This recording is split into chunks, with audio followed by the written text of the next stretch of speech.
Est-ce que toi, tu as déjà accompagné quelqu'un dans une reconversion qui a abouti Hmm. et que tu pourrais nous raconter justement?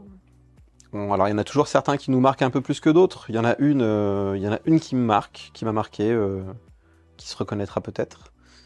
C'était une femme qui devait avoir une petite trentaine d'années, qui était assistante sociale.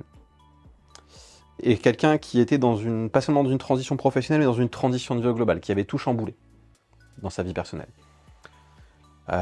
Et qui était en plus, qui avait un jeune enfant, qui vraiment dans une étape assez active de sa vie. Elle arrive, je pense, après une forme de burn-out.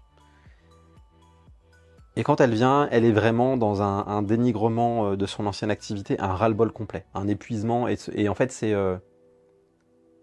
c'est aux antipodes de ce qu'elle envisage aujourd'hui. Mais c'est vraiment presque les motivations et les intérêts inverses de ce qui l'a animée pendant 10 ans.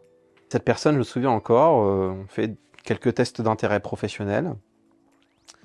Et il y a une chose qui ressort dedans, c'est les métiers de l'audiovisuel. Et notamment animateur radio. Et elle me dit, animateur radio, c'est un loisir, c'est pas un métier, c'est pas sérieux. Puis je lui dis, un petit peu sur le ton, tentons, on va voir, intéressez-vous au truc, on va voir si ça donne quelque chose. Et elle part du bureau, elle descend la côte et elle arrive chez France Bleu. Elle pousse la porte avec tout son culot et elle rencontre le directeur des programmes. Ça sympathise, ça la renvoie vers une autre personne.